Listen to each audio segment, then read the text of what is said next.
saya jelasin dulu kronologi singkat tentang diri saya. Umur 21 tahun, pekerjaan saat ini di bagian accounting keuangan di luar negeri. Skill saat ini yang saya miliki mungkin seperti akuntansi, marketing, bagian codingan, editing juga ya gitu. Ya, kerja di mana? Posisi saat ini saya kerja di bagian accounting keuangan di luar negeri. Iya, Sekarang perusahaan kamu apa? di mana? Perusahaan apa? Negara apa sekarang? Oh, sekarang saya di Indonesia lagi mengambil cuti. Oke. Oke. Negaranya apa kalau boleh tahu? Negaranya di Thailand. Oke, firm apa? Gimana? Accounting firm apa? Di bagian junior accountant, bagian pencatatan dan pengeluaran di bagian perusahaan gitu. Oke. Oke, lanjut. Oke, lanjut. Baik. Di sini posisi saya sebagai generation sandwich ya. Apa? Sandwich Income generation. Oh, sebagai oke. generation sandwich. Oke. Income kotor bulanan saya itu mungkin di sekitar 20 sampai 25 juta rupiah. Nice. Kalau bersih setelah potong untuk kebutuhan makan dan sehari-hari di sana mungkin sisa sekitar 13 sampai 15 juta ya mungkin. Oke. Di sini saya memiliki investasi di koin ya, mungkin sekitar 100 juta dan juga ada sisa tabungan 50 juta di bank. Ya, Halo? lanjut. Oke. Pertanyaannya itu bagaimana cara saya mencapai lebih cepat untuk awal ke 1 miliar secara cash ya dalam waktu 1 sampai 3 tahun jika bisa dengan posisi income bersih sisa 13 sampai 15 juta rupiah belum dipotong kiriman untuk keluarga di Indonesia. Maksudnya Berarti hal yang paling penting yang saya harus lakukan saat ini. Setelah dikirim jadi berapa income bersihnya setelah dikirim keluarga? Tergantung. Saya biasanya melihat kebutuhan bulanan keluarga saat ini apa dan juga mungkin ada biaya mendesak bulanan juga ya gitu ya. Rata-rata Jadi berapa? Tapi rata-rata mungkin biasa sekitar ya berarti 4 sampai 5 juta. Banyak juga ya. Untuk dikirim ya? Iya, bulanan. Oke. Jadi yang saya ingin pertanyakan itu cara reach-nya itu. Oke, gampang. Kamu udah berarti 50 juta itu kita anggap dana darurat kamu ya? Boleh? Oke. Ini let's say cuma dari income bersih kamu ya. Berarti income bersih kamu 13 sampai 15 juta ya. Itu ada dikurang 4 juta tadi kamu? Dikurang Belum. Oke, jadi sekitar 10. 13 10 sampai juta. 15. Iya, benar. Oke, kalau gua ngomong pakai angka tingginya ya biar kamu dapat gambaran ya. Angka tingginya itu 15 juta per bulan. Kalau kamu bisa sisin, let's say kamu bisa cari side hustle lah. Untuk beresin 4 juta itu, kamu bisa cari pekerjaan yang lain. Kamu bisa cari freelance gig. Kita bilang, pertama, kamu harus naikin dulu. Karena income tuh kemampuan nomor satunya manusia. Jadi kamu bisa naikin ke 15 juta dulu bersihnya. Itu dulu yang pertama, step pertama. Ketika 15 juta bersihnya, kamu berinvestasi kan. Nah ini kan 100% sekarang kamu berarti investasi di Bitcoin.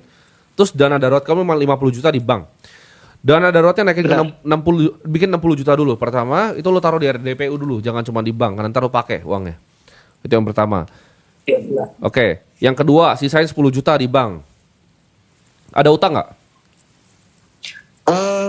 Untuk pribadi tidak ada dan keluarga juga tidak ada. Oke, Bitcoinnya 100 juta itu kebanyakan.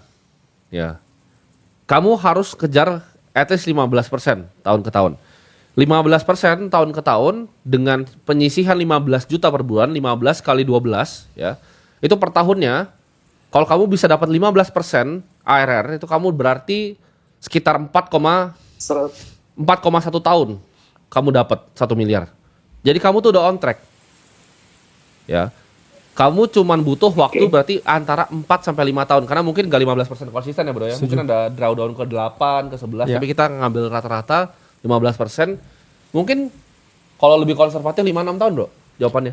Iya, kecuali kamu tadi seperti yang dibilang Bro Tim punya freelance yang outlier ya. Bisa nambah Dalam lebih. artian kamu kan di bidang accountant kan sekarang. Jangan stop untuk networking. Ya.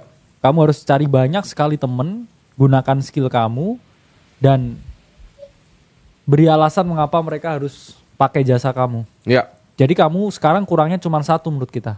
Kurang punya passive income. Kamu harus lebih rajin lagi. Iya, setuju. Aktivitas dan hobimu kamu apa di sana?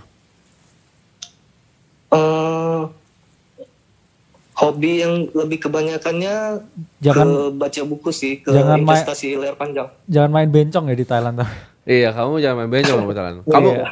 kamu kalau udah kaya kamu harus ke Atlas loh, nanti kita mau buka loh 2 bulan. Peter 2 tuh yang bulan lagi. suka main bencong di Oh, Thailand. itu hobi ya Peter ya. kamu nanti datang ke Atlas ya. Kalau udah kaya, udah se-M Baik. ya. Di sini saya juga ada pertanyaan kedua ya. Iya. Yes.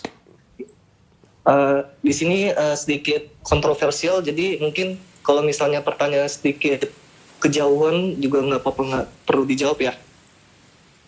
Ya. Baik, ini saya bertanya mengenai pandangan terhadap tahun 2030, di mana kita tahu hanya tersisa 5 tahun lagi dan tidak banyak energi waktu yang kita miliki ya. Ya.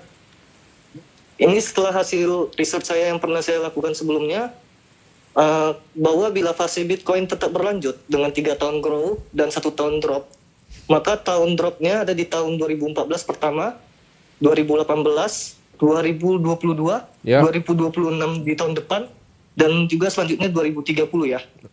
Oke, kamu punya bola kristal, kamu bisa lihat gitu ke depan. Bola kristal. Enggak, ada searching sedikit. Oke. Nah, bila dilihat sudut pandang lain juga, ada yang bertepatan dengan global bad news ya, saya sebut setiap 5-10 tahun. Ya. Seperti contoh tahun 2000 dia ada mungkin krisis internet, bubble di Amerika Serikat. 2010 ada Arab Spring Ya. yang geopolitik Timur Tengah dan juga tsunami Jepang ya. 2015 ada krisis pengungsi Eropa. Krisis itu Gimana? kamu bisa kontrol atau enggak tapi? Tidak, cuma Yang bisa kamu kontrol ya, apa perlu tahu tadi? juga ya.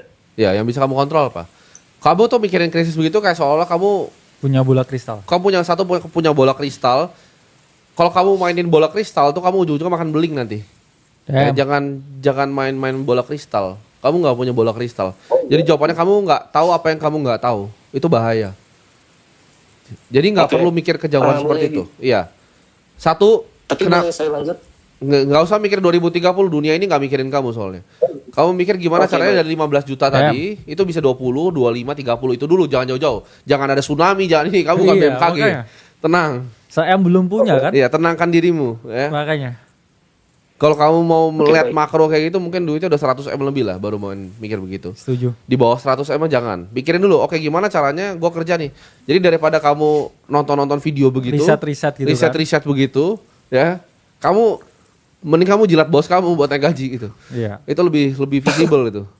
Sama Lebih- ini mungkin temenin bos kamu minum biar Nah, kamu iya, dipakai di luar jasanya. Iya. Terus kamu nambahin income. Jadi Kamu jangan nambahin kayak ini kayak setiap hari gitu ya lihat video-video konspirasi di YouTube. Iya, gitu itu kan. kejauhan. Flat Earth gitu. Ya, itu kejauhan. Ya. Memang betul. Bakal ada Yes. kemungkinan krisis dan emang lebih gampang dapat kesempatan sekarang itu betul. Cuman kalau itu kamu jadiin acuan untuk kamu punya pribadi sih enggak ya, karena itu kamu nggak bisa kontrol. Setuju. Kayak kita berdua mah tahu bakal apa ada yang terjadi, bahkan kita tahu duluan kadang ya. Tapi Yes. ada hal yang memang di luar kontrol kita, Bro. Pasti. Terus kita ya udah gitu. Karena Emang dunia ini pasti ada Ya, krisis. hidup kan semua nggak ada dalam kendali kita. Betul. Cuman yang bisa kita kendalikan persepsi kita terhadap keadaan. Yes. Jadi keadaan yang bisa kamu kontrol ya kamu tingkatin income kamu. Buat side income, Ya. bangun personality yang menarik, dan kalau kamu bisa lebih grow income lagi, satu, kesejahteraanmu meningkat, dua, kesejahteraan keluargamu meningkat, Ya. dan ketika 1-2 orang berpikir kayak kamu juga ya, terus fokus ke diri sendiri tanpa mementingkan ya ada potensi makro news dan juga makro Iya. events yang mana kita nggak ada yang bisa kontrol ya, mungkin ekonomi dunia jadi lebih baik. Jadi kita jangan berfokus ke sesuatu yang nggak bisa kita kontrol, fokus aja ke yang kamu bisa kontrol. Market pun kamu juga nggak bisa kontrol. Yang bisa kamu kontrol income kamu yang pasti. Ya. Semoga terjawab ya. Oke, baik. Terima kasih ya. Ya. Oke, Oke. thank you.